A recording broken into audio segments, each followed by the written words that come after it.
मित्रांनो, तुमच्या घरामध्ये पण एल-पी-जी गॅस कनेक्शन आहे, तर हा व्हिडिओ खास तुमच्यासाठी आहे. कारण की 1 मे 2026 पासून एल-पी-जी गॅस कनेक्शनमध्ये काही महत्त्वाचे नियम व कडक व त्याच्यामध्ये झालेले बदल आहे, ते लागू करण्यात येणार आहे. आता हे बदल व नियम काय आहे, हे सर्व नागरिकांना जाणून घेणं आवश्यक आहे. तरच तुम्हाला वेळेच्या वेळी जो गॅस आहे, तो मिळणार आहे. अन्यथा तुम्हाला गॅस मिळणार नाही. तर आजच्या व्हिडिओमध्ये संपूर्ण प्रोसेस तुम्हाला मी सांगणार आहे आणि सोबतच घर बसल्या ई-के-वाय-सी एल-पी-जी गॅसची कशी करायची आहे, ही पण तुम्हाला माहिती मी पुढे देणार आहे. तर हा व्हिडिओ शेवटपर्यंत बघा आणि आपल्या YouTube चॅनलवरती तुम्ही जर नवीन असाल तर अशाच लेटेस्ट अपडेटसाठी आपल्या YouTube चॅनलला सबस्क्राईब करून ठेवा. तर मित्रांनो, चला व्हिडिओला सुरुवात करूया. मित्रांनो, सर्वप्रथम तुम्हाला इथं बघायला भेटत आहे की 1 मे 2026 पासून काही नियमांमध्ये बदल होणार आहे. सर्वात प्रथम पहिला जो नियम आहे, डिलिव्हरीसाठी तुम्हाला ओ-टी-पी द्यावा लागणार आहे. जसं की आपण एखाद्या ऑनलाईन वेबसाईटवरून जसं फ्लिपकार्टवरून काही पार्सल मागवलं तर त्याचा ओ-टी-पी दिल्याशिवाय तो पार्सल आपल्याला देत नाही. असंच आपल्याला आता जे गॅस घेताना ओ-टी-पी देण्यात येणार आहे. तर इथं जे डिलिव्हरी ऑथेंटिकेशन कोड आहे तो सर्वांना देणं आवश्यक आहे. त्याच्यामुळेच तुम्हाला जी ई-के-वाय-सी आहे ती करणं गरजेचं आहे. याचा उद्देश म्हणजे चुकीची डिलिव्हरी व फसवणूक आणि ब्लॅकमध्ये गॅस वाटप थांबवण्यासाठी हा जो नियम आहे तो काढण्यात आलेला आहे आणि याच्या मार्फत तुम्हाला लवकरात लवकर गॅस आहे ते कनेक्शन आहे ते मिळणार आहे. कोणाला पण उशीर लागणार नाही.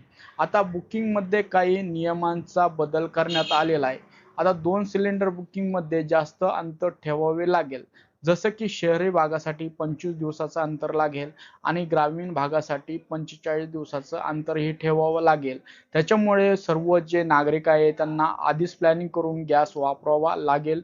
अन्यथा तुम्हाला ऐन वेळेस व ज्या टायमाला पाहिजे त्या टायमाला गॅस हा मिळणार नाही. आता ई-के-वाय-सी सर्वांना बंधनकारक केलेला आहे, आवश्यक राहणार आहे. जसं की एल-पी-जी गॅस कनेक्शनसाठी आधारची ई-के-वाय-सी होणे हे अनिवार्य राहणार आहे.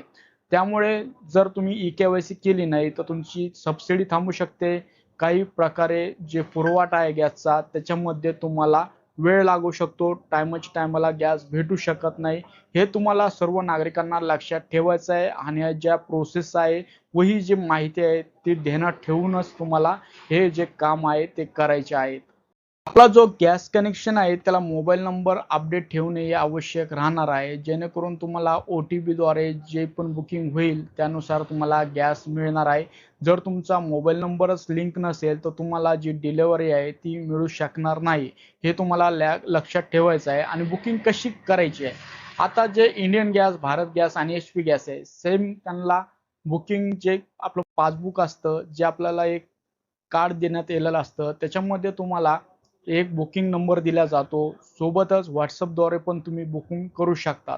आता WhatsAppद्वारे कशी बुकिंग करायची आहे व तो नंबर काय आहे हे जर जाणून घ्यायचं असेल तर कमेंटमध्ये मला बुकिंग टाइप करून पाठवा. तुम्हाला मी सर्वांना जो नंबर आहे प्रत्येक गॅस एजन्सीचा तो देणार आहे. जेणेकरून तुम्हाला बुकिंग सोपी जाणार आहे.